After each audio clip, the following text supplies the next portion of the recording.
Welcome to the Iconoblast podcast. This is the show that takes a look behind the public facades of famous icons to show you why you can never take anything at face value. My name is Cooper, and sitting across from me, as always, is Joel R. Binner.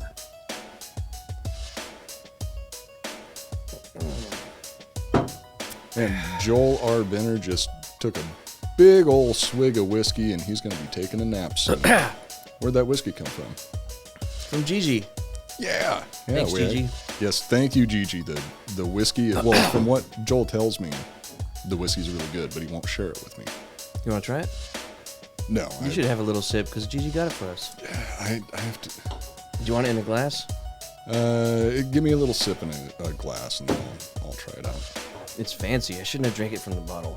That's the type of whiskey that you put in a fancy glass to drink. It's a sipper. A fancy glass that says Drinking Bros Sports on it. Iconoblast. We put the past on blast. Hit 'em with the truth, with things you never knew. Nobody is safe, no thing to place. Got Joel and Coop with history in your face. Iconoblast. So a while ago on the show, we were having a little bit of a disagreement on the, well, we've had a lot of disagreements on the show, but Yeah, I was going to say, which time? a specific disagreement that we had was the relationship of Bert and Ernie. Oh, yeah, we got to talk about this, I guess. We have had the disagreement settled. I wish I would have written it down because I know that we made some bets and we also made some promises to some of the listeners about what we're...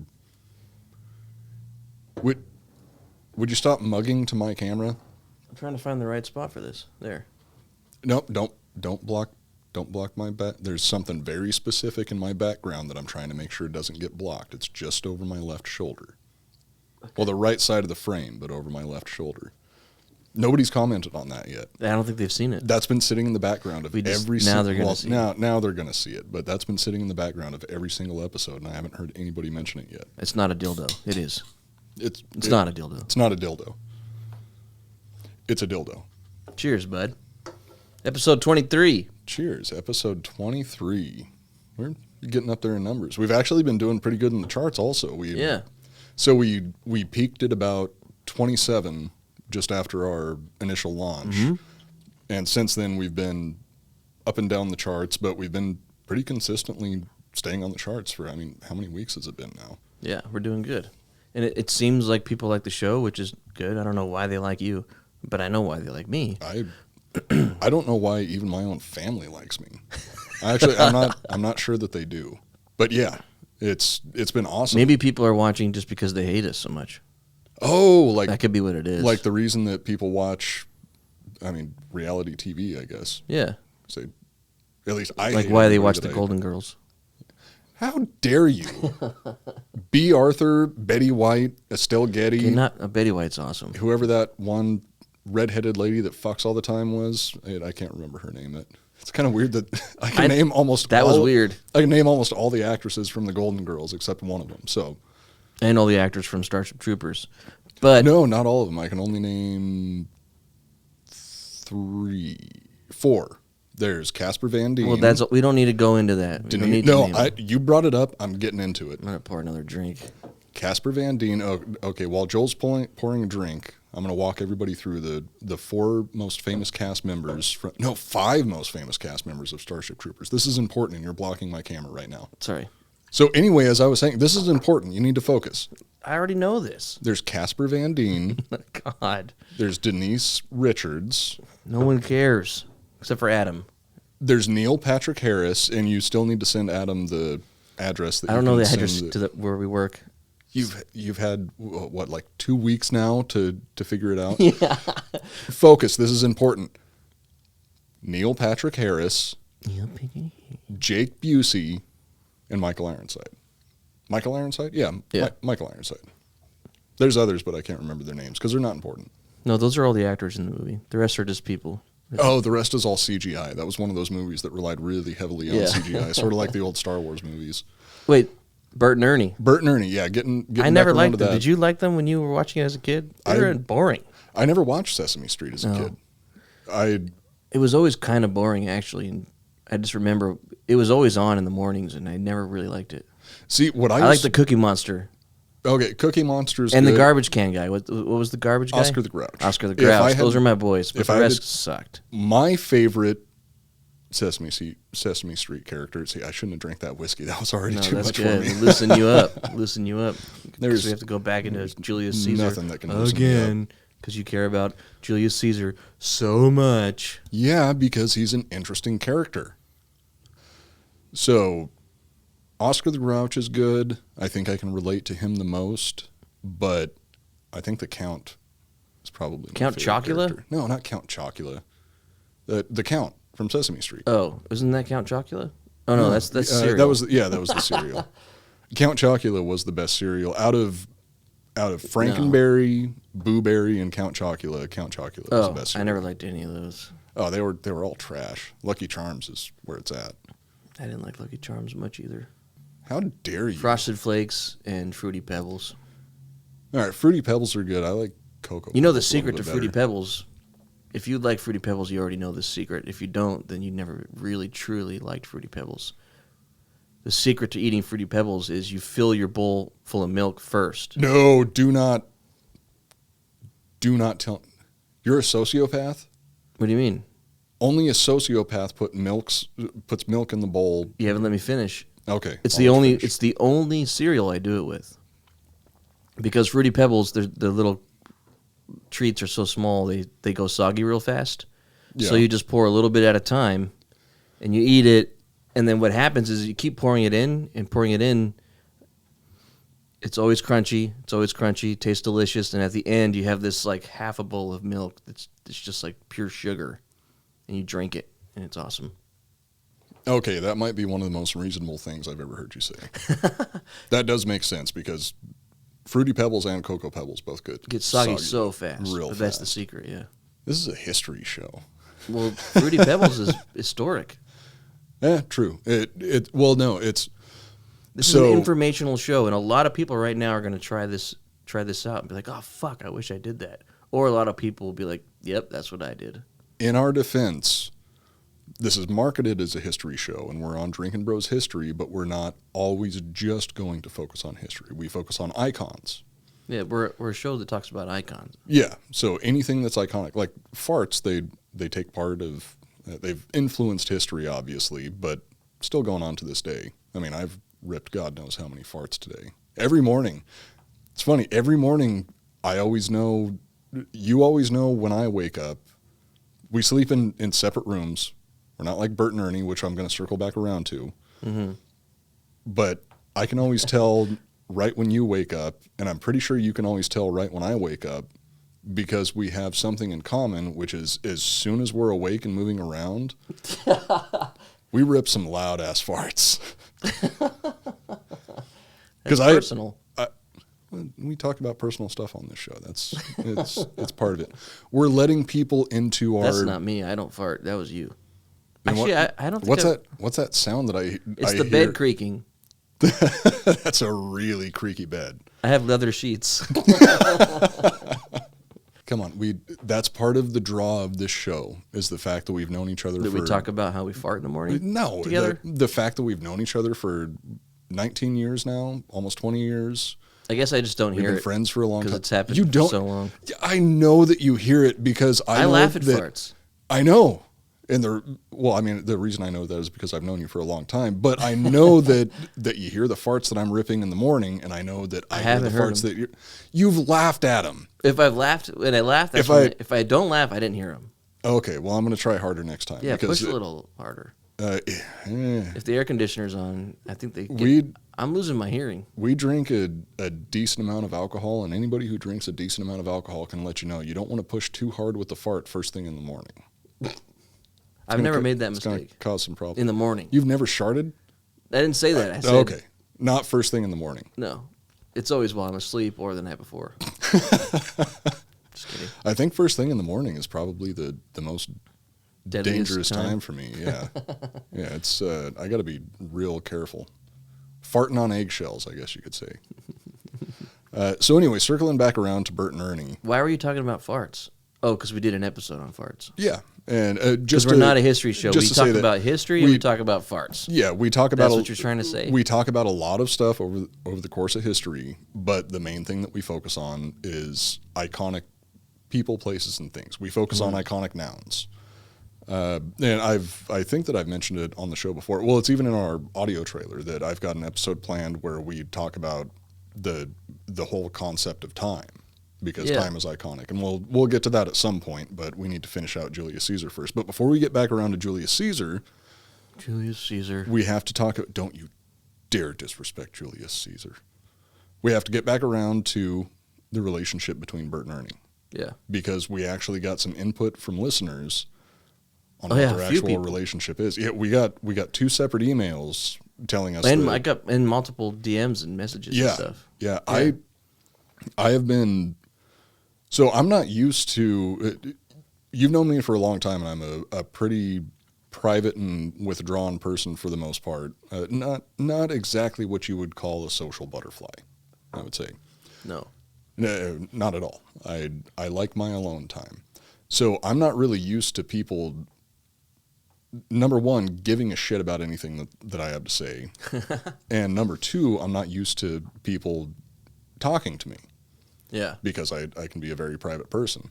Yeah. But the amount of interaction that we've been getting from the listeners has been fucking amazing. Yeah, it's pretty fucking cool. Yeah, I can't believe we get DMs on Instagram. Every day, pretty much every day now.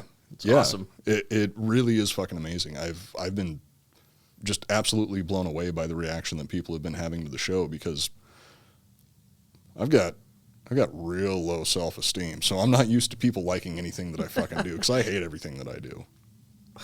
See, I shouldn't have drank that whiskey, because now you're just really opening up. Let's letting people know what's going on.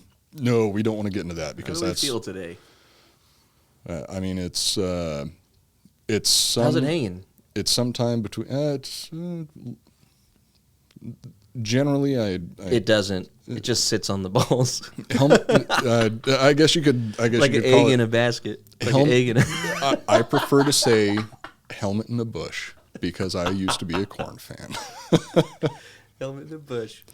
So anyway, we were able to settle the score on the relationship between Bert and Ernie. Oh yeah. And what it is I will read it directly from a news article, because I didn't realize we trust the news. The news. The news is 100% trustworthy. Believe absolutely everything that the news tells you, because the news is always correct. It's always unbiased. And I'm obviously joking. Anybody that's listening to the show knows that that's fucking bullshit. So anyway, getting back around to the relationship between Bert and Ernie, I'm reading this verbatim. Which one am I? I'm Ernie, right? You're Bert. Yeah, I'm Bert's Bert, the tall one. Bert for sure, and not just because of the unibrow. Dumb forehead. Yeah. Yeah, I mean, I have a unibrow, and I'm also bitter and quiet as fuck. And people can't tell from your angle because it's straight on, but if you see the side angle of Coop, like his forehead actually like. Comes out like a Neanderthal. So I've had a few members of my family that have taken the genetic tests. Yeah. And we have. You have Neanderthal? We have high percentage? Neanderthal. Oh, God, here we go. Neanderthal DNA. But yeah, here. So for the people watching on YouTube, I'm going to turn to the side. Let me know when I'm profile. Let me see. There it is, yeah. There's the shelf. Take off the glasses.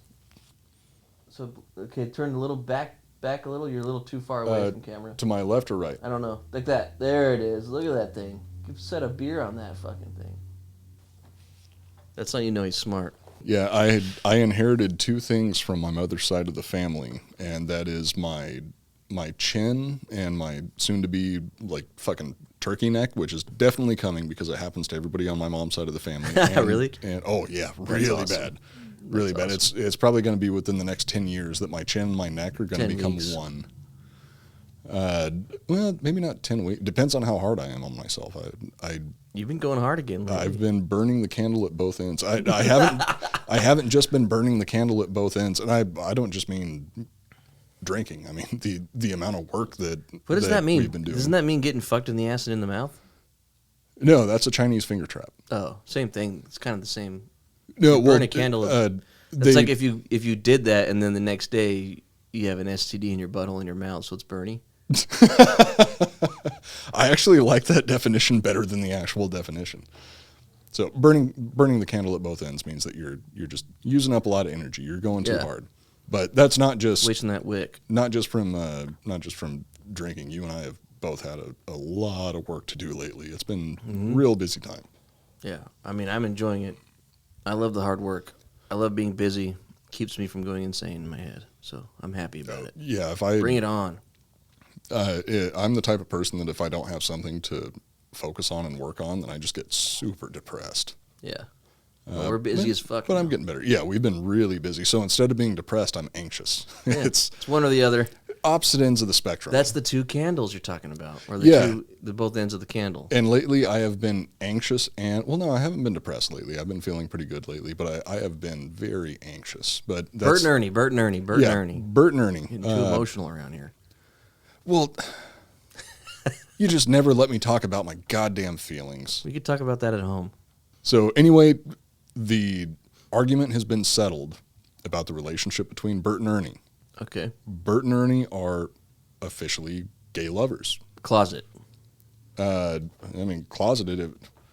For sure they were closet gay at the time. Maybe it's in the open now. They take baths together. That's not very closeted. We've done that.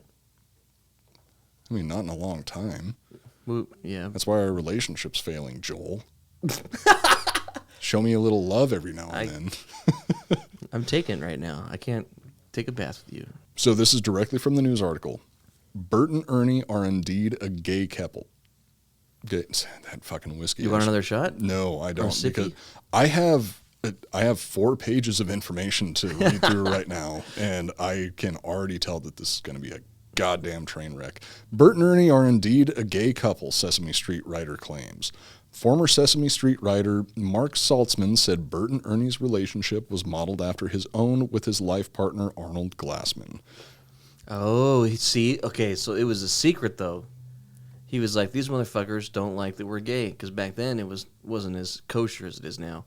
So they didn't straight up have a gay couple on Sesame Street. They would never allow that back in the day. I'm pretty sure that that's why it was always technically controversial. Homosexual relationships still aren't kosher, because kosher means that it's acceptable by the Jewish religion. But I actually don't know the viewpoints of homosexuality with like the Torah. I think in general, at least in America now, it's kind of like, dude, fuck whatever you want, unless it's underage. That's how it should have been for a long time now. If you want to stick your dick in something, go ahead and do it, as long as that something is okay with you doing it and it's old enough to be able to make that decision. Yeah. Because I actually have pretty strong feelings about older people taking advantage of younger people. So what does that mean in terms of our bet? Oh yeah, so because I think the bet both was wrong. I think you were more right than me, because the bet was if they were roommates. So you said that they were brothers? I think I said they were brothers, and then said I they were roommates. they were roommates. Yeah. And something that was funny is in one of the emails that we got from a listener about Bert and Ernie is that, actually, let me pull it up real quick because I like the way that it was worded. According to this article that I read, Bert and Ernie are a gay couple, which means they aren't brothers unless they're into some gay incest shit. True. Oh, so just because they're lovers doesn't mean that they're not brothers. But it does mean they're not roommates. It depends on what state that they came from. What American state do they live in? Well, no, they live in New York. Under that theory, it's more proven that they're not roommates because they're lovers. They're together. They're gay. Well, they're a couple. They live together. Yeah. But therefore, they are roommates. That's not how. No, you don't call family roommates. Even more specifically, it's two people living. If they're a couple, they're living in the same room, sleeping in the same bed. We already discussed this. They are roommates. If you're a couple, you're not roommates. It changes. When you say, "Oh, I'm living with my roommate," that, like, if you're out on a date, you say, "I'm living with my roommate," and that means you're not together. That's like part of the whole. Roommate means there's not a connection between the two like that. Friends are roommates. People you don't know are roommates. As soon as you become lovers, you're together in one home, and it becomes a family. Are you saying lovers aren't friends? No, I'm saying they're not roommates. By definition, they would have to be roommates. No, they wouldn't, because they also end up sharing a room. They stay in the same room in separate rooms anymore. So then we're in that situation. Bert and Ernie stay in the same room, so they were never roommates. Roommates means that you are staying in the same. Well, no, okay, it doesn't. so It means you're renting a room from somebody. Like if I rent a room from you, I'm your roommate. No, okay, so but if we were fucking, I would be moving in with you. We should both understand this definition because. Well, this is the definition and what it says in the dictionary, but how people look at it. In like terms in society of and slang and the way so the world works. if we're looking at this from the way the Europeans do, they have a differentiation between a flatmate and a roommate. A flatmate is somebody that you live in an apartment with, or I don't live in Europe. Okay, but I'm trying to defend my point in any way that I can. Well, because I fucking hate being wrong. All right. My girl lives in Europe, and she's never called it a flatmate, and she has a roommate. She calls it a roommate. That's for your sake, because that's the term that you understand. No, she tells me the different terms, and we talk about them all the time. I've been told differently. That must be a Slavic thing. Not Slavic, Slovak. Whatever. There's a difference between the two. So anyway, the next thing that I just want to go over really quickly before we get back into Julius Caesar is... So who won? Neither one of us did. So they're lovers. So they're not roommates and they're not brothers. Actually, no. We've only proven that they're not roommates. So your argument... We need to look deeper. They could still be brothers. They could still be brothers. And but fucking. According to the creator of Bert and Ernie, I mean, not Jim Henson, but the writer. The writer. Oh, it was based off of him and his And they weren't partner. brothers. What did he say? Did he say partner or roommate? He said... Former Sesame Street writer Mark Saltzman said Bert and Ernie's relationship was modeled after his own with his life partner Arnold Glassman. Okay, didn't call him a roommate. So it didn't call him a roommate, didn't mention them being brothers. They life were, partner. They were life Since partners. birth? Well, I mean, life brothers. partner has a little bit different connotation than that.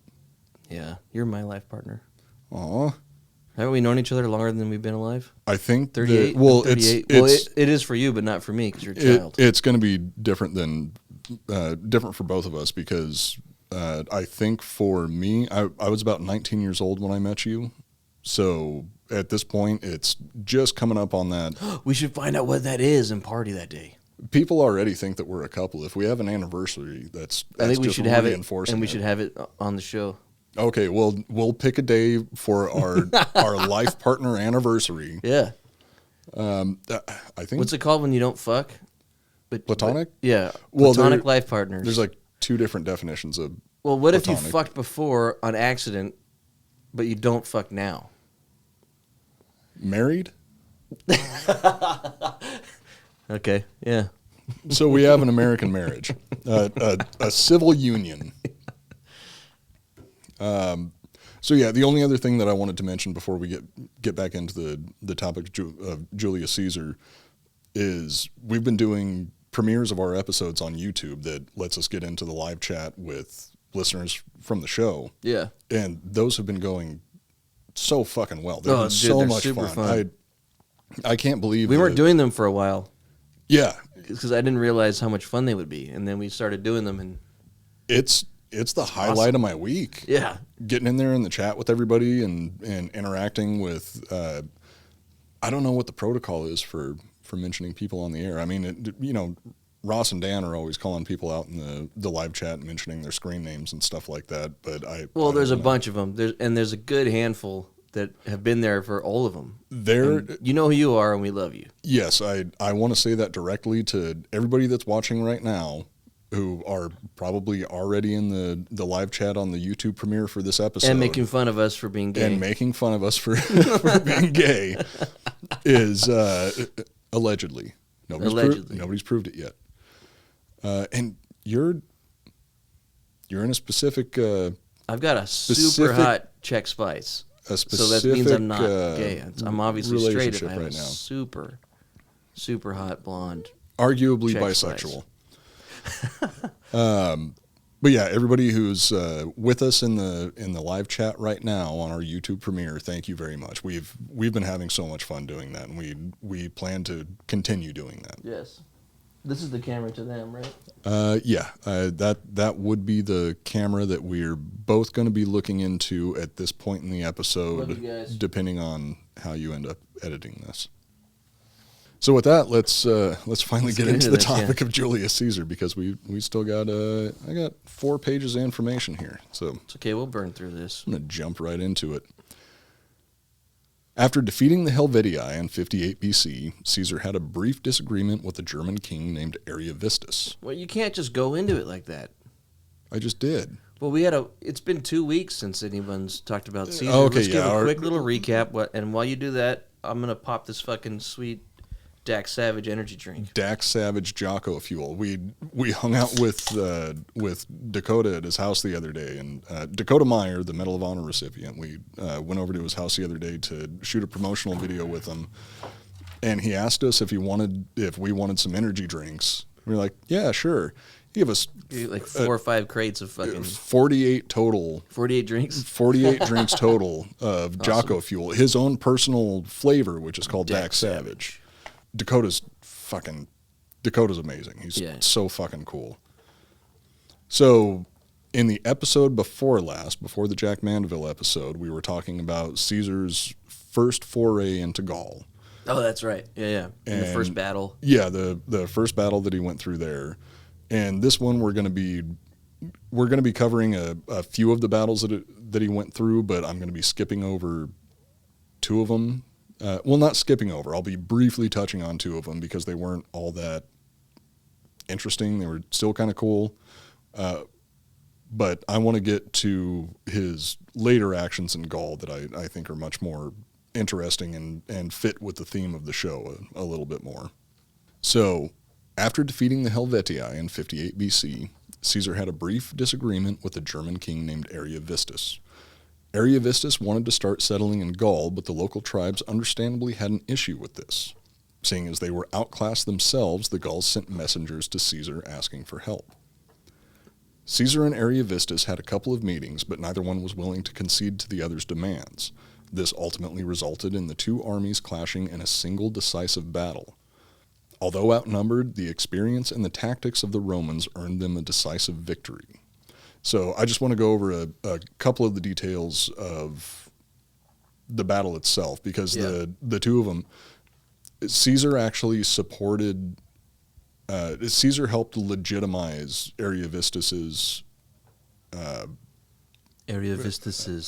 he helped legitimize his claim to the German throne at that time. And I say German throne, but it's much, much more complicated than that. It wasn't it wasn't called Germany at the time. It was a bunch of tribes scattered around. Yeah, it's all fucking complicated. But Caesar, they all have foreheads like you. I mean, maybe I'm more. I don't think I have any German blood in me. I think I'm Scandinavian, Irish, Welsh, and Irish. Mm-hmm. Yeah, that's racist. Is it? How dare you? That's cultural appropriation. I don't care. Me either. And I can say that as somebody who's predominantly Irish. So on behalf of all of the Irish people all over the world, I invite you to appropriate our culture as much as you want. And that goes for all the listeners too. Thank you. So Caesar had legitimized Ariovistus's claim to the throne. You might be Irish. Sorry. Consul. You might be Irish, but that mustache is fucking American. Oh, God, yeah. I got this from Sam Elliott. It was actually a gift. How old are you? He gave it to me around the time that he did. Oh, when you came of age. Yeah, it was my quinceañera gift. Oh, sick. Because I don't know if you know that quinceañera is actually. Is it sexual? It has to be. No, this is the mustache that he had when he was like 13 years old, and he kept it with him for a long time. And then once I turned 13 years old or 15 years old, I can't remember, quinceañera, that's 15 years old. So when I had my quinceañera when I was 15 years old, he gave me this mustache as a gift, and I've been wearing it ever since. Whoa, that's fucking awesome. I take it off every now and then, but for the most part, I wear it every day. It's beautiful. And thank you, Sam Elliott, for the gift. I really appreciate it. So when Caesar was consul in 59 BC, he supported Ariovistus's claim to the German throne, pretty much legitimized him. Legitimized. When Ariovistus started moving into Gaul, he brought like 200 and some thousand Germans with him.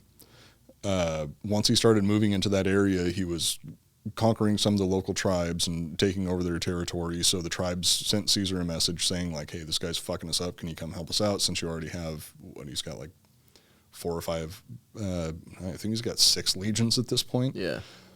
So Caesar was like, yeah, I'll go take care of this guy for you. He sent some messages to Ariovistus saying it was something along the lines of, I made you and I can unmake you. And Ariovistus replied, fucking do it, pussy.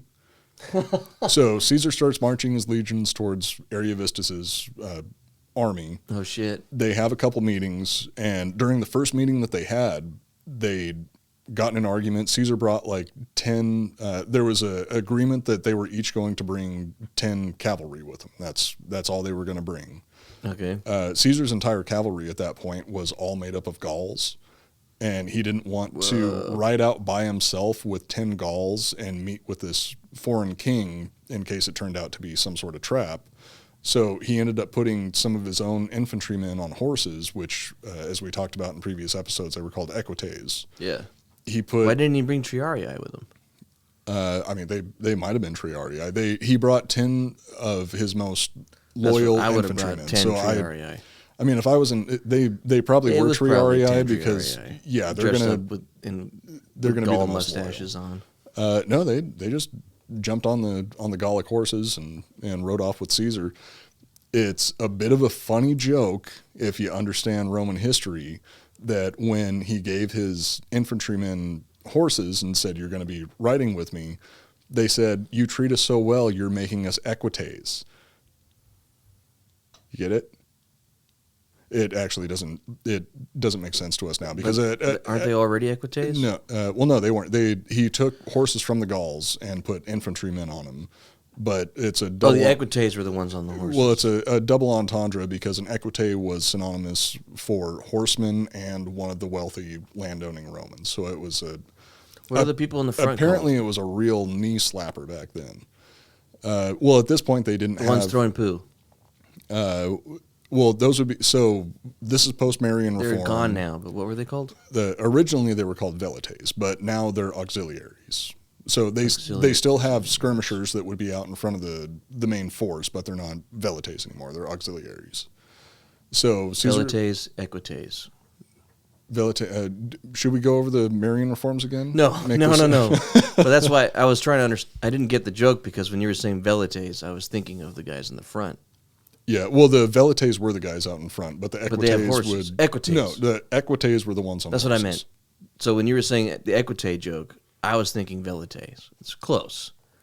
I was asking because I wanted to see how dumb I was. Yeah, one starts with an E, one starts with a V. So the rest is the same, so I did okay. You're getting a little bit better at the alphabet. Which one's first? E. Boom. Fuck. You're so goddamn smart. It's got to be that Dak Savage you're drinking right now. Yeah, I think there's it's got nootropics intelligence in this. Yeah. So Caesar rides out to meet Ariovistus, and they have a bit of an argument between the two of them where they start talking shit. Neither one wants to concede to the other person's demands. Yeah. And a fight breaks out between the horsemen that they each brought with them. Oh, and shit. They both turn around right away, go back to their own friendly camps. And that's when it was on. They were like, all right, we're going to fuck. Ariovistus was like, fuck fight. Caesar. Caesar was like, fuck Ariovistus. And they started marching towards each other. So eventually they met up at a point where, well, they're going to fuck first and then they're going to fight. And then they're going to fight and then they're going to fuck again to make up. That's how it works. Did they have 69 back then? Yeah, but it was probably like IXV some shit. The Roman didn't look numerals as are cool confusing. on paper. Yeah, on paper, it didn't make as much sense. They still called it 69, but nobody knew why. We didn't figure that out until the Arabic numerals were created. So the two armies ended up meeting up. This is a very truncated version of the story. Ariovistus camped his army on top of a hilltop. Caesar set up a couple camps down at the bottom of the hill. But that's interesting because he's normally the one on the hill. Ideally, yeah. Caesar's like, God, fuck, he got the high ground. Yeah, that's and I'm the one attacking. That's the Obi-Wan strategy is you want to have the high ground because once you have the high ground, it's over. So Ariovistus had his troops camped on a hilltop, but for some reason he wasn't really making all that much effort to attack. Yeah. So Caesar ended up capturing one of Ariovistus's scouts, and he questioned him. And while he was questioning him, the scout let him know that Ariovistus had talked to his advisors, and his advisors had said that there was no way that he was going to win the battle unless he waited until the next full moon. The full moon was a little ways away. It was a spiritual thing? Yeah. So the next full moon was a little ways away. Those idiots. And Caesar was like, well, shit, if they know they're not going to be able to win, they're not going to be able to fight as hard. So he just marched his troops right up the hill and deployed his entire formation so close to the German camp that they had no choice but to fight at that point. The Germans deployed their own battle lines and rushed the Romans so quickly they didn't even have time to throw their pilo, which were their spears that they had. The Germans were fighting in a formation where they would have, it was actually really similar to a phalanx, where they would have a unified shield wall, but they would have gaps in the formation, and they had their cavalry back behind them. So the shield wall was holding the front line. The cavalry would ride around through the gaps, do a hit and run, and then ride back around behind the shield wall before the infantry, Caesar's infantry, could respond. Mm-hmm. The Roman soldiers got so frustrated by this, by dealing with the shield wall, that they started just running up and grabbing the shields and ripping them out of the Germans' hands just to break apart the shield wall. Whoa. Just fucking going to town. When Caesar deployed his troops, he noticed that the right side of the German line was thinner than the left side of the German line was. So he focused most of his attacks on the right side of the German line, trying to break through that, because either he's going to be able to encircle the majority of the army, but generally, if you can break one portion of the line, that's going to cause everybody else to Everyone rout. sees it, and they start getting freaked out, and they start running. And it causes exactly. chaos. Yeah. So Caesar is with his men on his right flank. He's on with his men on the right side of his army. And he's always on a horse, right? Like he's always he's cool looking all the time. Yeah, well, I mean, he was definitely cool Does he looking wear all gold? the time. Like he has gold armor? He's wearing, Probably. a breastplate. He's probably got like a red cape Feathers on. on his hat? No, he probably wasn't wearing a helmet. Helmet? He would want people to be able to Recognize him. see him and recognize him. He's focusing on the attack on the right side of his lines. Wearing sandals. That's what everybody wore back then. What was their underwear like? I doubt they wore underwear. So they had to wrap something around. No, everybody was free balling back then. So they just had those like little, like, what did they didn't protect their Kosoigans? How did they protect their genitalia? With their shield. With their fucking shield. They protect their scrotum with their scutum. So, dude, running without underwear on hurts. Oh, dude, yeah. It's flapping around, slapping around. It's fucking slapping from one ankle to the other. You're Do they have stepping on it saddles? all the time. No, they didn't have saddles. Well, they had saddles, but they didn't have stirrups. So, okay, going back to a few episodes ago with the Dingleberry thing. So you're telling me all the people on horseback are raw dogging those horses and getting shit all over the horse? Because they don't have underwear on. They didn't have animal rights laws back then. But I'm just saying, like, they jump on their horse and they've got dingleberries on their ass. Yeah, Roman saddles most likely smelled like shit. So they did have saddles. Well, they had saddles. They didn't have stirrups. Stirrups weren't invented until the. So they had some sort of like cloth or some leathery strap that went on it. They have something there that they're sitting on. They had certain forms of tack, but actually, this is something that Gigi could probably. But Caesar was bareback. Caesar, he always rode his Caesar horse. barebacked He always everybody. rode his horse you mean the bareback. horses? Yeah. You could tell which horses were Caesar's because of the shit stain on the hair. if anybody in Caesar's legion is going to have a clean asshole, it's going to be Caesar because of the number of people lining up to kiss his ass. True. Good point. As I was saying, Caesar is focusing the attack On the left, the weaker side of the... on the left side of the German lines, but he is with his men on the right side of his own lines, and they're actually making headway. They're pushing through the German lines. They're just about to break through. Even though they have the low ground. Even though they have the low ground, because the Roman military was just much more experienced, much more organized. They had better tactics. The German tactics were good at that time, but also you have to remember that they didn't believe that they could win until it was the full moon. So this was kind of a losing battle. So they were kind of like, oh, fuck, we're going to lose, like they said. Yeah, it was kind of a losing battle from the start. So those idiots. Caesar's right is getting ready to push through the German left, but what he doesn't know is probably with that many legions that he had with him, it's probably at least a half a mile away, or a few kilometers away on or like maybe 1 or 2 kilometers away on the Roman left. That's where the German forces were amassed. So they're actually overwhelming the Roman left. Oh shit! Somebody that saved the day was Publius Licinius Crassus. Publius. He's back. That is the son of Marcus Crassus. He was Isn't Publius the one that got shit on? No, that's Bibulus. No, Publius got shit on because his name was Poo. Well, I mean, he might have gotten shit on, but the one that you're thinking of that got covered in shit during Caesar's co-consul during his consulship was Bibulus. Publius. No, Publius is Marcus Crassus's son. Okay. So he was an officer in Caesar's legion, and when he saw that the Roman left was getting ready to collapse, he ran back and grabbed some of the reserve troops and reinforced the left and ended up pushing that forward. The Triarii? Possibly. Possibly the Triarii. It was just from what I know, it was just reserve troops. They had I think they had 2 legions in reserve, so that's 9,000 people. But they don't know what's going on unless someone tells them. Yeah. That was one of the things that we talked about in the previous episode about Julius Caesar, is that the Romans were unique in that they would keep a large portion of their soldiers in reserve just for situations like that. Yeah. Publius helped save the... Publius. That's not even the funniest old school Roman name. Sometimes I leave those names out because I know they're going to be so distracting to you. Like what? Come on, tell me. Well, I can't think of them off the top of my head, but okay, fine. I can't think of them off the top of my head, but yeah, there's some very silly Latin names. Since Publius reinforced the see every time I say it's almost like a little fart. Since Marcus Crassus's son, there you go, that'll keep it under control. The Roman left, they were able to hold. Caesar broke through on the right, and once he broke through on the right, that just kind of that was it. Yeah, it went through the entire German line, and they all turned and ran and went all the way back across the Rhine. Ariovistus gathered his remaining troops and marched across the Rhine back to Germany. By now, winter was approaching, and Caesar had spent most of the year in Gaul.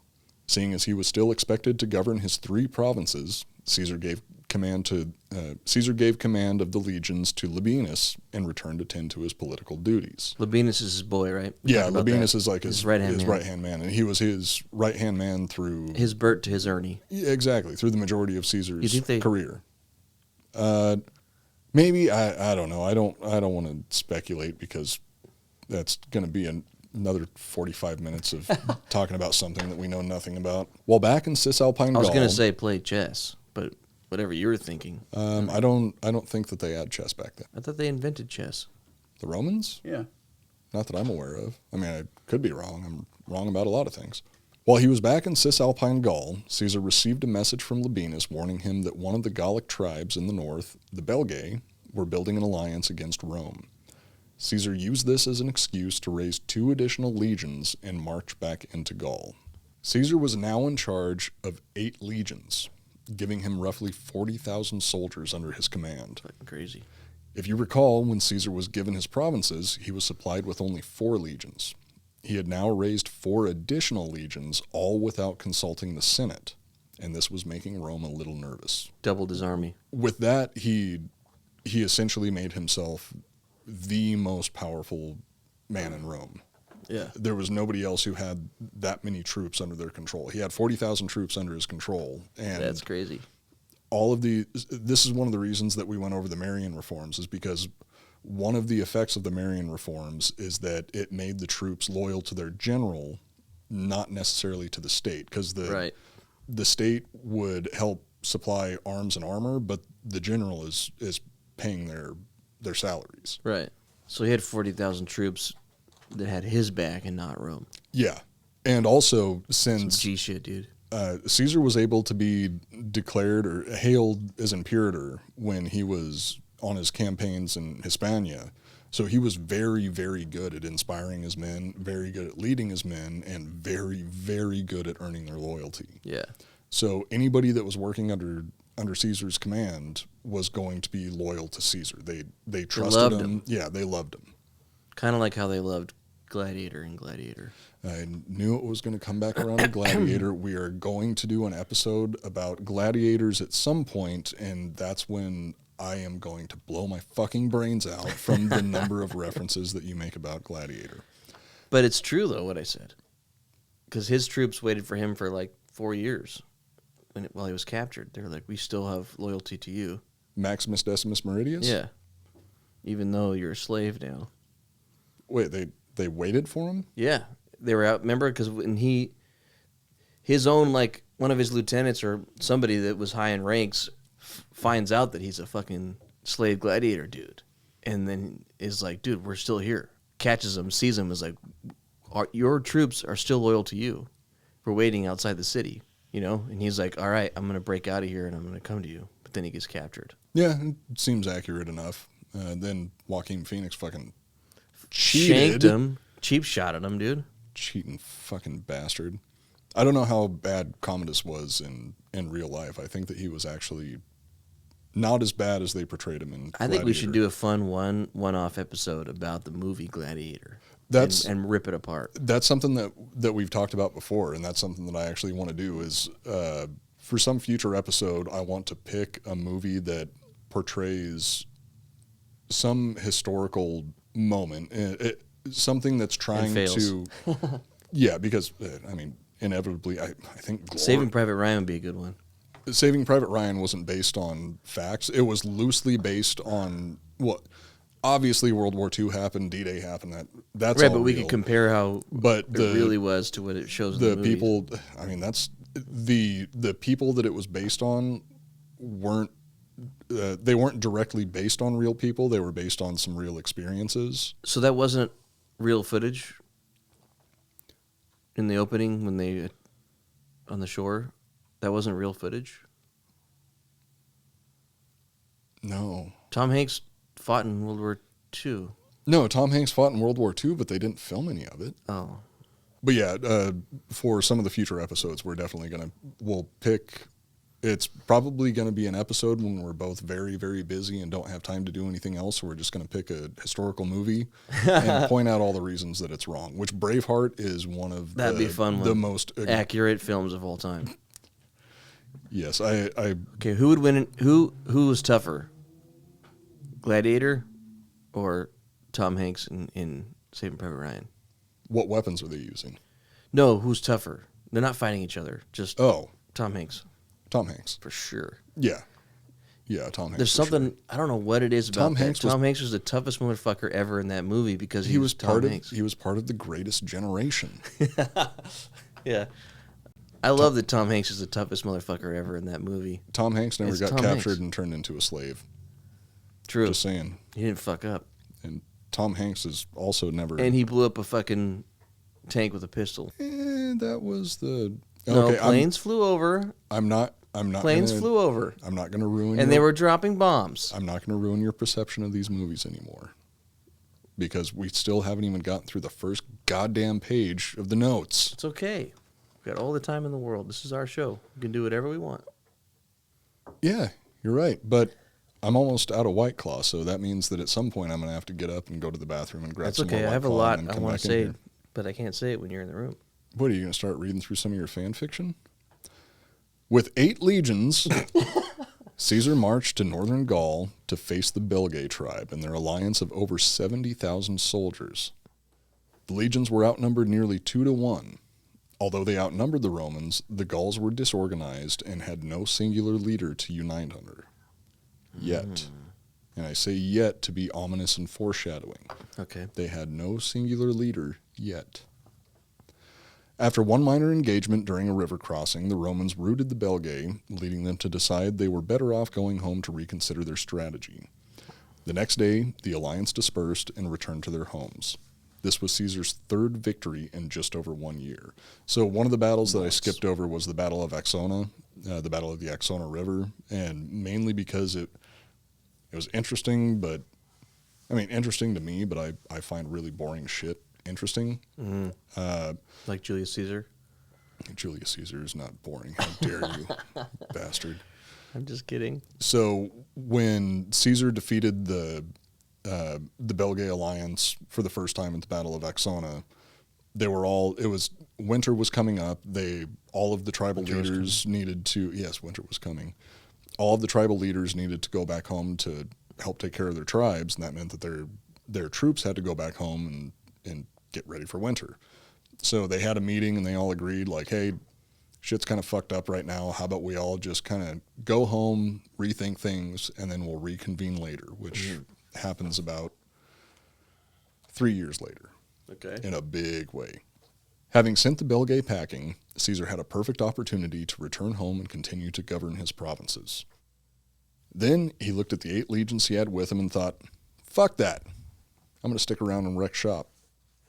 In 57 BC, Caesar marched his legions north to confront the Belgae again and ensure they never banded together against him. As luck would have it, one of the members of the coalition, the Nervii, were already forming another alliance. Soon, Caesar found himself in the crosshairs of 45,000 Nervii and their allies. What's with the Urii, EI on everything? I don't know. I'm sure that there's an explanation behind it. Because there's a Triarii. The first tribe that he killed had a Iii at the end, and now Helvetii, Triarii, Nervii. I mean, there's lots of I's. Yeah. E-I-E-I-O. Well, with the 2 I's at the end, from my understanding, it's pronounced EI. Yeah. Like Arnold. Yeah. Yeah. Triarii. Right? That's actually, that's historically accurate. That's the way you actually pronounce it. Triarii. Something like that. Gigi, why did you send Joel this whiskey? He's like, Triarii. He's like 2 glasses in now and just getting more and more out of control. So, even though the other tribes had dispersed, the Nervii had formed another coalition amongst some of the local tribes. And they decided that they were going to keep fucking with Caesar. Understandably so, because Caesar was a foreigner with a huge army that was just walking around like he fucking owned the place. And honestly, if I was them, I would have been like, yeah, fuck this guy. Right. Well, he's fucking your shit up. But I'm not from Gaul, and I'm a fan of Caesar, so fuck the Nervii. Nervii. That's another dumbass name. Anyway, yeah. I'm nervous. The Nervii. The Nervii. That's the plural of nervous, is Nervii. In order to advance further into Belgae territory, Caesar had to take his legions across the river Sabis. Although only roughly 3 feet deep, it was enough to slow his army and leave them vulnerable to attack. Playing it safe, Caesar deployed his troops in a defensive formation and sent his skirmishers and cavalry across the river first. So that's the auxiliary, the auxiliary and the Gallic cavalry that he had with him. Yeah. Actually, I think these Yeah. These might have been some equitae. So he sent his skirmishers and his cavalry across the river to scout things out. So it's this really wide but shallow river, and he doesn't want to get his troops stuck in the middle of it because there's a forest on the other side of it. There's some and you really can't see in there. Trees. So yeah, they don't know what's on the other side. There might be some Nervii in there. There might be some Nervii in there. In fact, I think there are some Nervii in there. Fuck. Holding his main forces back turned out to be a good idea, as the Nervii were hiding in the forest across the river, waiting to ambush the Romans. As soon as the scouting party was across the river, Gauls came streaming out of the forest. Caesar's troops turned and retreated, desperately trying to rejoin the rest of the legion. Fuck, they fucked up. If they would have stayed, they should have... See, This is why he wins, because if they were smart, they would have not.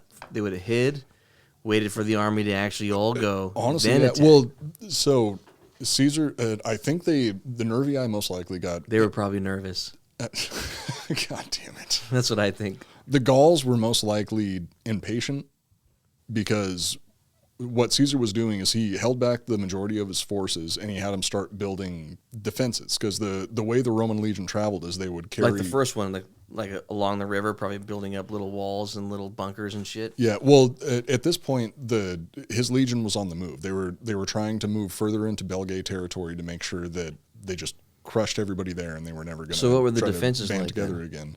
Well, the Roman legion, the way that they would travel is they would carry forts with them. Pretty much, they would have all of this wood, all of these tents, and every time they stopped, they would they would construct a fort.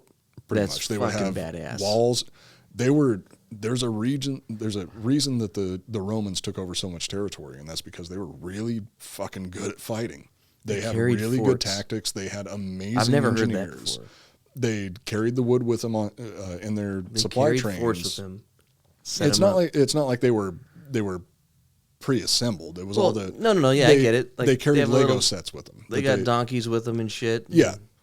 And the forts are they're not castles, but it's like the fort in the opening scene in Braveheart where they cut his lady's throat. It's like probably something like that. Maybe not quite as fucking. There would be like wooden bulwarks, and they would set up walls and defenses, and any time the Roman legion was setting up for the night, they would build a fort.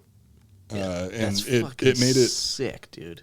They would also, if they had to, so like during how slow they must have been. They moved slow then, carrying all that shit. They moved slow but efficient. The wagon, that's fucking cool, dude. The wagon train would be the slowest part of the entire formation, or the slowest part of the entire. So they would move ahead army. of that sometimes, right? If it was. If they were to. chasing, or if there was a reason to, or a tactical reason, yeah, they would leave their little fucking wagon bare. So just before the Battle of Exona, some Gallic forces were trying to beat Caesar to a specific reinforced city in the area, and he knew that if they beat him to the city, they were going to have a defensive position to fight from. So he actually put his troops on a forced march, where they left the wagon trains behind. The fighting men went ahead and got to the city before the enemy troops could get there, and that's how they would handle it. Is if they were just moving into a new area where they were going to set up and start campaigning from that position. Yeah,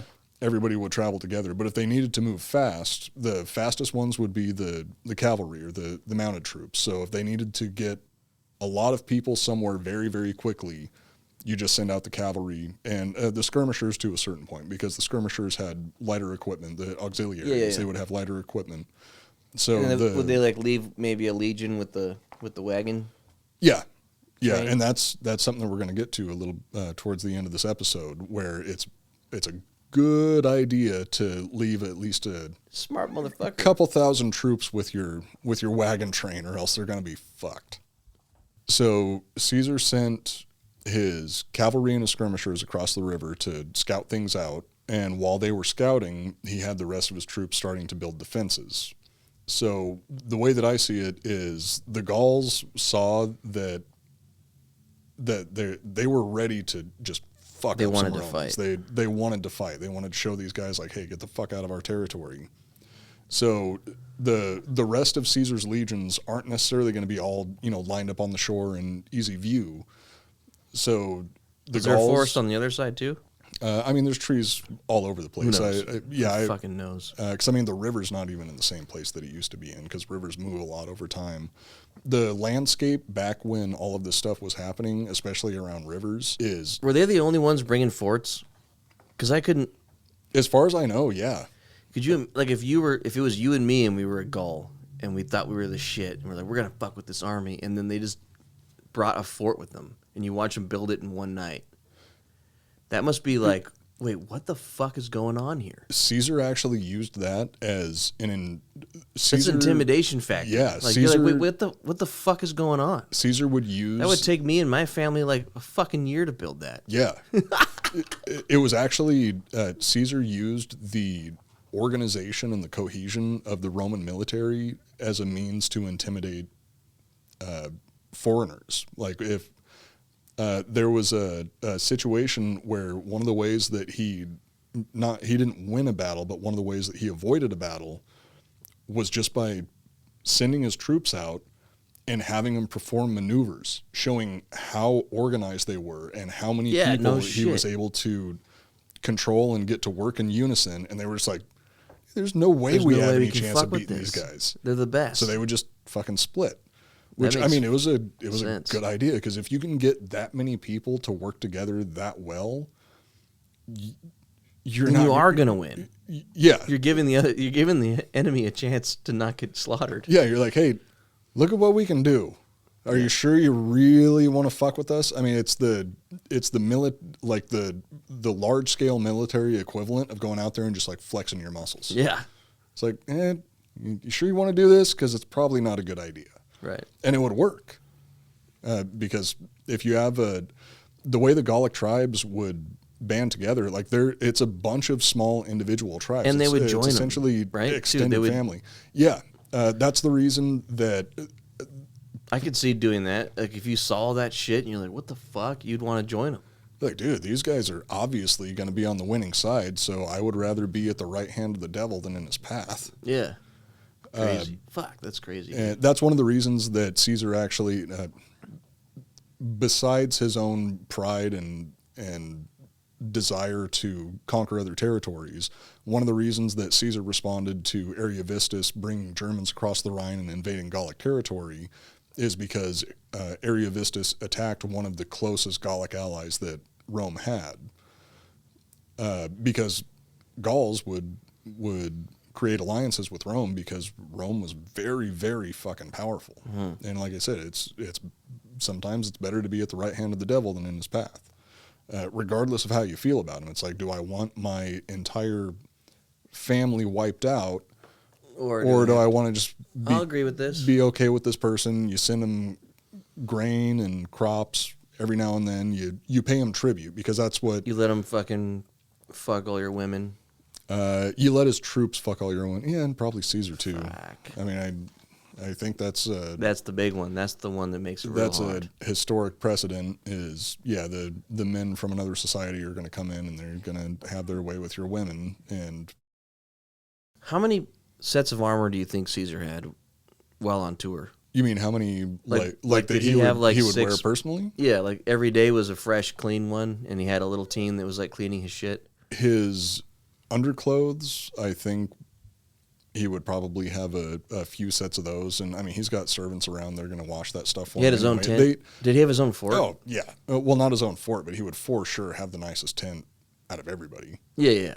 Because, I mean, he's the leader. So he probably had at least identical sets of golden armor for each day of the week. And it would rotate.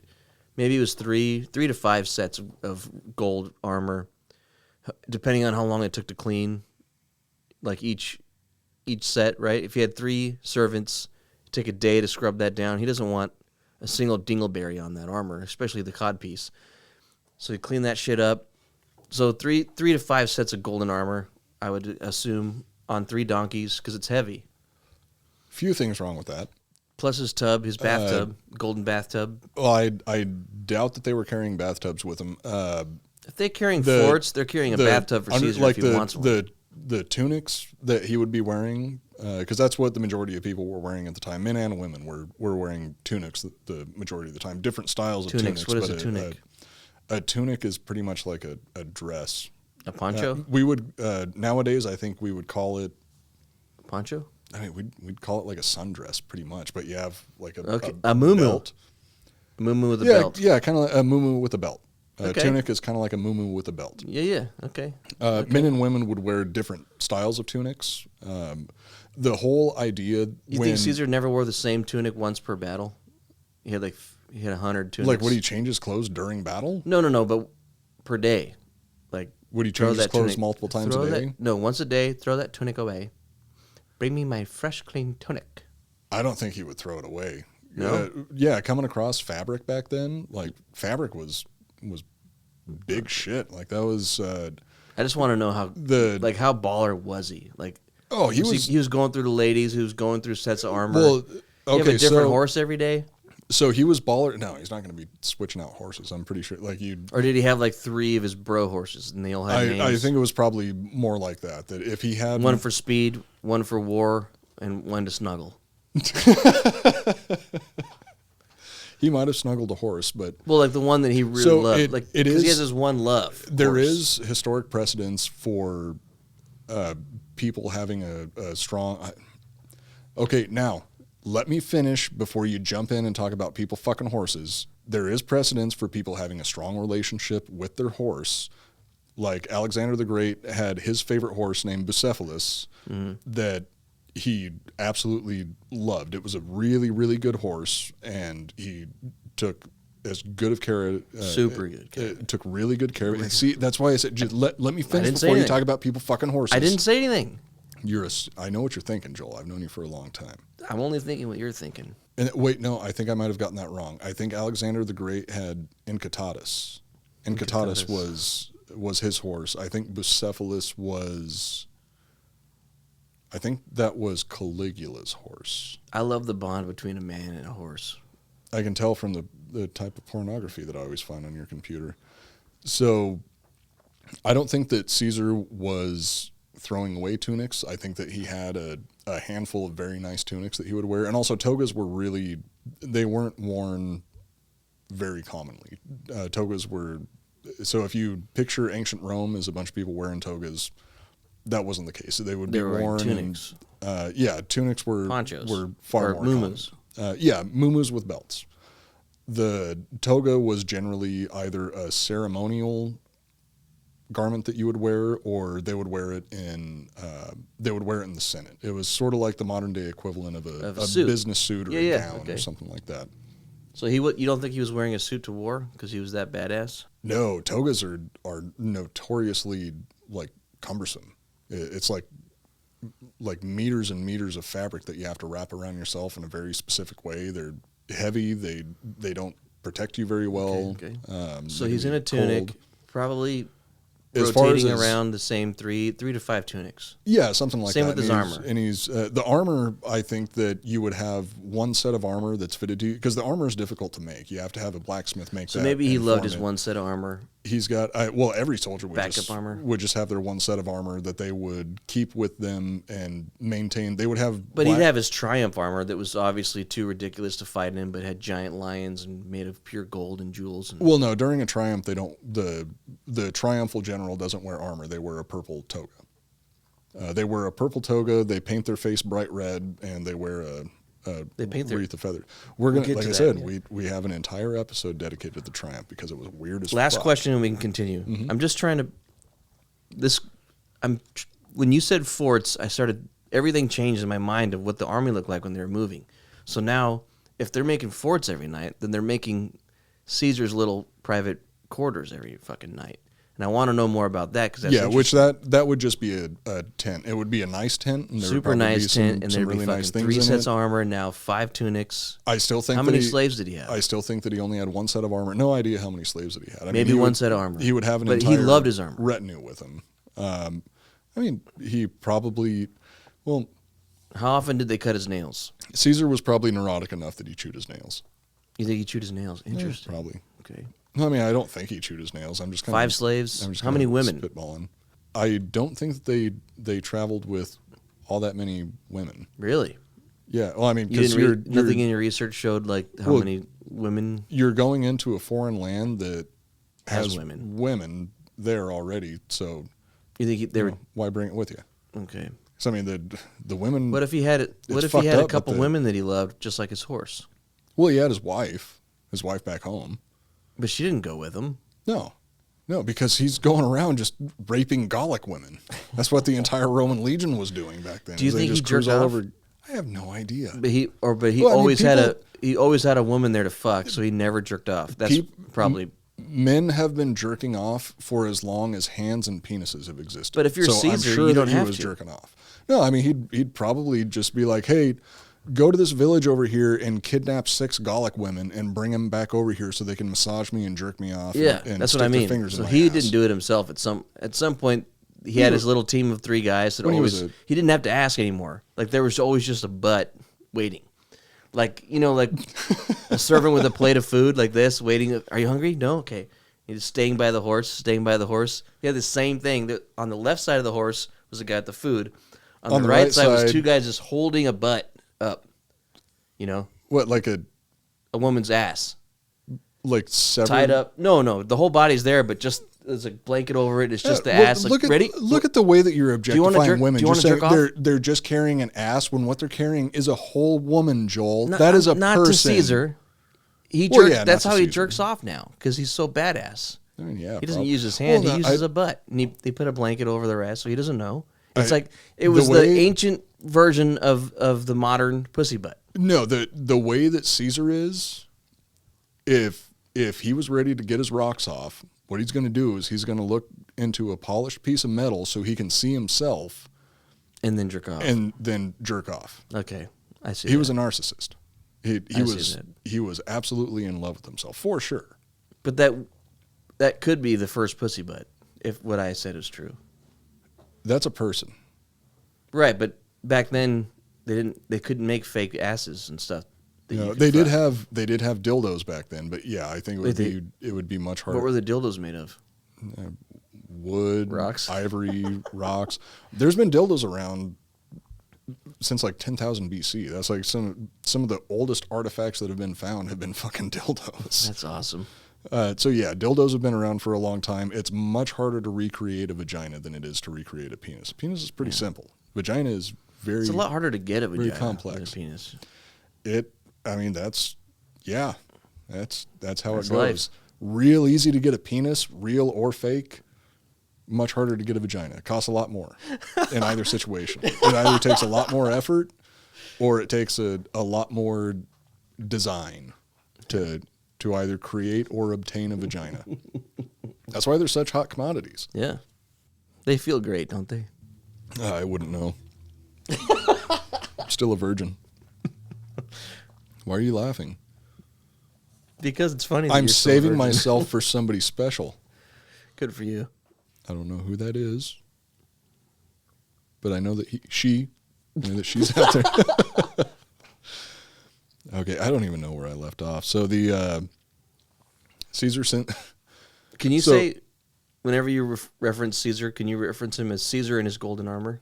His armor wasn't made out of gold. You don't know that. No, because gold is a notoriously soft metal, and there's no way anybody in their right mind would make functional armor. He wants out to of look gold. cool.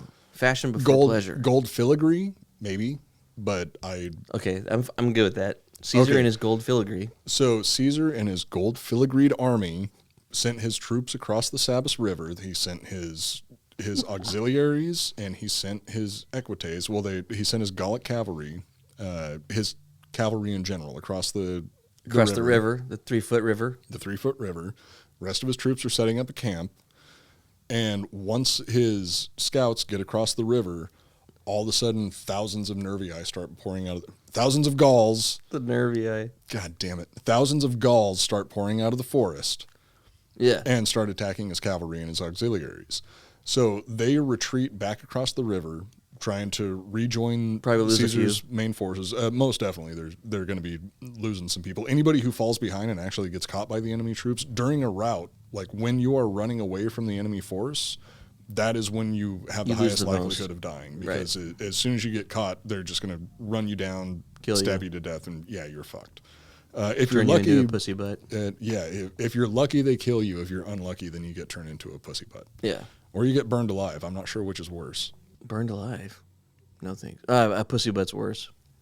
So when going back to Caesar and Ariovistus, when at one point Caesar, so they had 2 scheduled meetings. The first one they got together, talked shit to each other, got in a little fight, and everybody split. Yeah.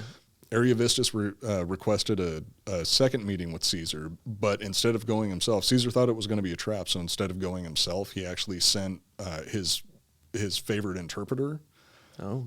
And it was a Gallic person who, interpreted for the local tribes for him. So he sent his interpreter instead of going himself, and it's actually really lucky that he didn't go himself because his interpreter got taken prison by Ariovistus and his men, and then spent days being held captive listening to Ariovistus argue with his religious supervisors over whether or not he should be burned alive. Fuck. So yeah, you don't want to get caught. There are some fates that are worse than death. If you get killed in that situation, you're lucky. Yeah. If you get killed quickly in that situation, you're lucky. Last thing you want is to be a pussy butt for the rest of your life. No, not for the rest of your life. I mean, maybe a weekend or something like that, but the rest of your life, fuck no, unless you're getting paid. The surprise attack by the Gauls happened so suddenly that when the bulk of Caesar's army realized they were under attack, they were still in the process of building their encampment. Seeing the mass of angry men rushing towards them, officers quickly began grabbing whatever infantry were nearby to form a hasty front line. And this is another testament to the organization and the talent of the Roman legion and the officers. Is even though everybody was spread out, you have some people out gathering firewood, you have some people setting up tents, some people setting up defenses. And once they see this mass of Gauls running across the river towards them, the officers just go around and start grabbing any member of the infantry that they can find and organize a hasty front line. And they did it fast enough that it actually worked. It saved everyone. That's awesome. The response of the Romans is I'm just repeating myself now. I forgot I already wrote this down. The response of the Romans is a testament to their capabilities. In the amount of time it took the Gauls to cross the river and reach their encampment, the Roman officers had already set up a disorganized but solid front line. Caesar didn't even know they were under attack until the troops had already made contact. By the time Caesar arrived on the battlefield, the Belgae had already almost overrun the Roman right flank. Seeing that his men were beginning to break and run, Caesar knew he had to act fast. Jumping from his horse, Caesar grabbed a shield from the ground and rushed into the crumbling formation. Yes. This is one of the things that gives me so much respect for Caesar as a leader, because it's very uncommon nowadays to see somebody who, it's pretty much almost unheard of, to see somebody who is in a position like Caesar's actually picking up a shield off the ground and running into the fight to help reinforce the line. Yeah. It was very much, Caesar in his golden... Caesar in his gold filigreed armor, for fuck's sake. Caesar in his gold filigree armor picked up a shield off the ground and rushed into the crumbling lines. Yes, like a G. That's something that you're not going to see nowadays, is somebody who is in charge of 40,000 men picking up a shield and running into the formation to help hold the line. And it was just, it wasn't like he's actually going in there, getting on the very, very, very front line and fighting the Gauls. It was a gesture. It was something. He was showing his boys that he's in. Yeah, he knew that if his men saw him, they were going to be like, oh shit, Caesar's actually down here with us. Like, let's go. He's down for the cause. He cares about us. I'm going to fight harder. Yeah. And they respected him at that point, because if your boss is in the room, you're going to try a little bit harder, because, you're just like, oh shit, there's the boss. I gotta do a really good job right now. And that's what was happening. What time of day was it? This was, sun was starting to set. So like the sun flares were like bouncing off his gold. His gold filigreed. Yeah. I'll just say, yeah. So the other soldiers would like look over and just see this like backlit golden angel. So Caesar is wearing silver and gold armor that is just polished to a mirror finish. And he's got this big billowing red cape behind him that somehow for some reason, always blowing in the wind. always blowing in the wind. Yeah. And he picks up a shield off the ground and he runs into the formation. Kind of like it's Captain in slow America. motion. He just goes like this, and the shield goes whoosh Yes, to his fucking arm. yes, that is exactly what happened. The shield just, flies up onto his arm as if by magic. It was through sheer force of will. Yes. The shield, this inanimate object, had so much respect for Caesar just shot that to it his arm. knew that when Caesar needed it, it was going to be there. That's what they later carved into the shape of Captain America's shield. Yeah, the shield that Captain America, because a lot of people don't realize that the Romans were the ones that discovered vibranium. So Caesar in his glinting metal and his glinting silver and gold armor and his billowing red cape goes rushing into the battle in slow Everything motion. else is regular speed, but his cape is always in slow-mo. And everything is also like desaturated in sort of a sepia tone. Just picture 300. And gold, golden as fuck. This is what's going on. Caesar runs into the battle in slow motion. All the soldiers cry. Every now and then, a single tear. Every now and then, as he's fighting his way through the enemy troops, it speeds up into regular motion. Speed ramps. Yeah, it speed ramps up to regular speed, and then goes back down into slow motion. All of the blood is CGI and looks like shit for some reason because it looks stylized. It looks stylized. This battle was directed by Zack Snyder. Yes. Yeah. So Caesar charges into the formation, and he holds the line. By himself. The rest of the legion ran. And he went out there and he faced the entire Belgae army by himself and held the line. And that inspired everybody else to come back in. That's not actually true. But those are the stories were told around the fire later. But what really happened was... and there were fucking monsters. There were guys that had scythes for hands. It was wild. Now in the thick of battle, Caesar joined the shield wall, shouting encouragement to his men and helping them drive the Gauls back. So basically what really happened was he jumped off his horse, grabbed a weapon, and then was kind of running around back and forth, motivating everybody. Being like, look, guys, I've got a shield. I'm down here, too. Did he get a kill? Fuck him up. There's no evidence. Yeah. He got killed. Come on, he got at least one. I mean... There was probably a moment he was like, behind you! And he threw his sword, and it was like, and got a kill. And he was like, they saluted each other, and then they kept fighting, like him and his best friend, Proximo. What's his name? Labienus. Labienus, yeah. In all likelihood, Caesar was just holding the shield and marching around looking important. Yeah, right behind him. Yeah. But there was one point where someone threw a spear, and he was like... Okay, so he did like the cool Jet Li... And the spear just grazed his cheek and a single drop of blood comes down from it? Yeah, no, he didn't bleed. Sure. Seeing their general fight alongside them gave the soldiers hope, and they began to fight back harder. The Roman right flank began to stabilize. Fuck yeah. The attack was stopped, and both sides pulled back to rest. While the Roman right flank was under heavy attack, the left flank was actually making headway. They pushed the Belgae back until the enemy line broke and fled across the river. The two legions on the Roman left flank pursued the Gauls into the forest, killing any who fell behind. Oh, shit. So they chased them back across the 3-foot river. Two legions chased the Belgae. Can you imagine the battles in the river? Fuck that, dude. Drowning and fucking... not being able to move? Yeah, anybody who fell behind was... Because, like I was saying before, during the rout, that's when the vast majority of casualties are going to happen. So they ran back across their own fucking river. Yeah, and they were getting killed the entire time. Fuck. They ran back into the forest, and so at that point, while one legion continued the pursuit, the other, led by a more experienced commander, turned and moved along the river to the Roman right flank. And it was lucky that they did that. It wasn't for any other reason than this one particular legion commander thinking, there's already one legion going out and chasing all these guys down and killing them. There's still a battle going on. I'm going to stick around and see if there's anything that I can do in this area. Everybody else is fucking off because they're excited and they want to kill some Gauls. So the remaining legion marches along the river towards the Roman right flank, and this is a very, very wide distance between the two. Right. That's the part that I have to keep. You should always keep thinking that, like, it's a huge space. So the scale, and there's no communication. Yeah, the scale is gigantic. The left side of the Roman army has no idea what's going on with the right side because it's so far apart. And even though you can kind of see some shit going on, it's not like there's this single close-knit unified just the shimmer of line. Caesar's armor. It's I mean they could see that from miles. Could see the glint of Caesar's armor off in the distance. They knew they were okay. Everybody could, and as long as they could see the glint of Caesar's armor, they knew that the sun was going to rise the next day. Blinded the enemy. That's why they ran. That's the only reason that the Roman legion won.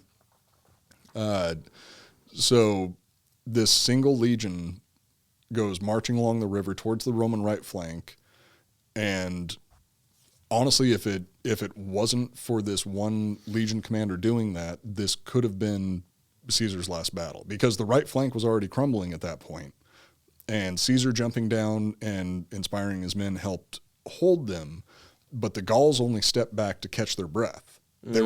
They were still outnumbering the Romans on the right flank, And they could tell. so they were going to fall back a little, counterattack re-energize, again. and yeah. And they end up pushing through the Roman right flank, as we will soon find out. Another unit of Gauls had joined the attack on the Roman right flank and pushed them back enough that they were able to get around the Romans and began moving towards their lightly defended supply train. The inexperienced units left with the wagons were suddenly facing a Gaul raiding party that greatly outnumbered them. Oh, shit.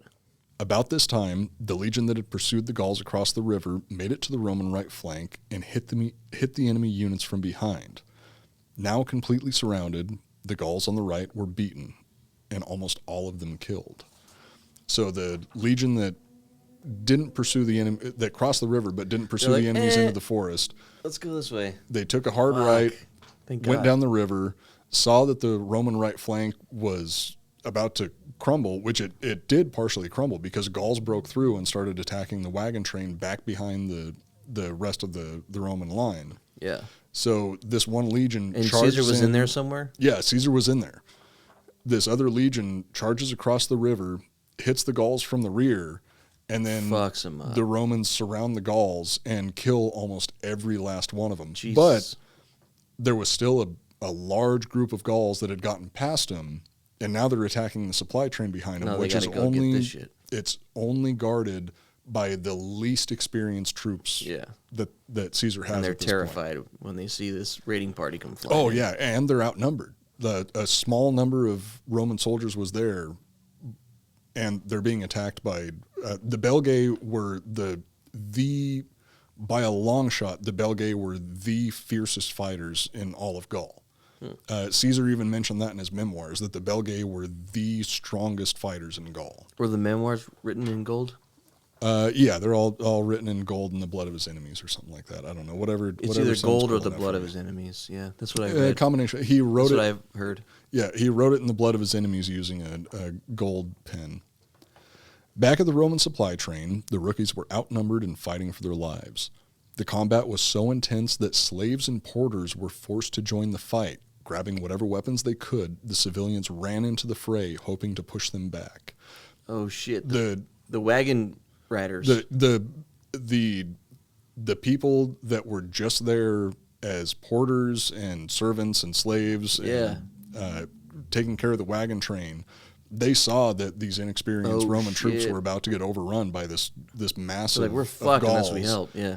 And yeah, if the Belgae if the Gauls had broken through the Roman line to the supply train, they're looking at either getting killed. The Romans are looking at either getting killed or sold off into Captured. slavery or tortured to death. Turned into So pussy butts. they actually just or turn into pussy butts. which is the worst fate any It's man a or woman fate could ever worse have. than death. Yeah. So they actually pick up weapons off the ground and they just they go join the line because I mean that's the The only option That's you have. sick. You have to fight. In a stroke of luck, the cavalry and skirmishers that had been routed while crossing the river chose that exact moment to return. Because the cavalry and skirmishers, once they got chased across the river by the Gauls, they just kind of were like, yeah, fuck this, and split and scattered all over the place. The whole time this battle's going on, they're trying to regroup, get everybody back together, and then they're scattered so much and have gotten so far from the main battle, it's like, all right, well, fuck, where is everybody? Everyone We meet gotta- back at the gotta wagon. Find our way back. So the officers for the cavalry and the officers in charge of the skirmishers had to reorganize everyone, get them back in formation. It's like, okay, let's get back in there and see what we can do. They showed up just in time to see their wagon train just about to be overrun. The returning troops charged into the back of the Belgae, which ultimately turned the tides of battle. After one final attempt to destroy the Roman supply train, the Belgae finally surrendered. The battle was over, but the victory had come at a high price. The Roman right flank had lost almost every one of their officers, and Damn. thousands of soldiers had been killed. The costly victory wasn't enough to deter the Romans, because this was just the beginning of Caesar's conquest in Gaul. Fuck. So he had how many? He had 8 legions. He had 8 lost legions, 2? which is roughly 40,000 men. He lost almost every single officer in charge of the centuries that were on the right flank. The person in charge of a century is called a centurion. And he lost almost every single centurion that was on the right flank, the side that he actually got onto the line with the shield. Yeah. Almost every single officer that he had there was killed, which meant that he lost a large portion of his most experienced troops and officers. He was covered in blood at the end of this, for sure. Oh, yeah, most definitely. Yeah. And with the amount of people that Caesar single-handedly killed, he was definitely covered in blood from head to toe. Yeah, Labienus, when Labienus found Caesar, he was like, Caesar, you can put the head down. He didn't realize he was holding 8 severed heads by their hair. Don't worry, little brother. There's more. He was it's a 13th warrior quote. He didn't realize that he was even holding him. He dropped the heads. When Labienus, I remember that. Yeah. From what I recall, when in his golden apparatus, his silver and gold filigreed armor. When if I recall correctly, when Labienus finally found Caesar, Caesar was still just sitting there stabbing the same body over and over again and crying or something. I don't know, whatever's fucking dramatic. Crying gold. I have to pee really bad. This is how the last 2 episodes have ended. It's me really. Well, last episode it was Jack and myself that both had to pee really bad. You guys are ill prepared for these. Very unprofessional. You pee right before you start. Well, I do, but with the amount of I'll just say water bottles I go through because this shit's effectively water at this point. Yeah. But that's the end of this episode. We did it. So in the next episode, we're going to what's next, dude? We're going to be going further into Caesar's campaign in Gaul.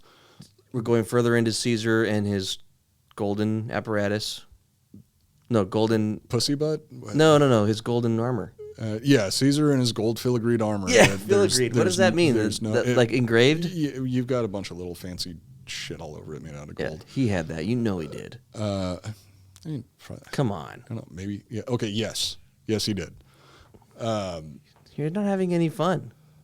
Because You got to make this shit fun.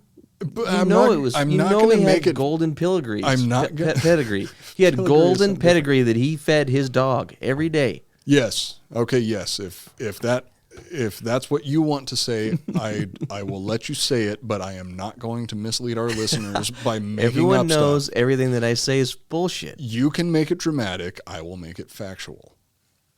But yeah, in the next episode, we're going to be doing a bit of a montage, I guess you could say, of multiple different battles because I want to move on to Caesar's encounters with a person that is historically known as Vercingetorix. We actually don't know his factual name, but we're going to be talking about Vercingetorix, who was the only person that I'm aware of that was actually able to unite all of the Gauls.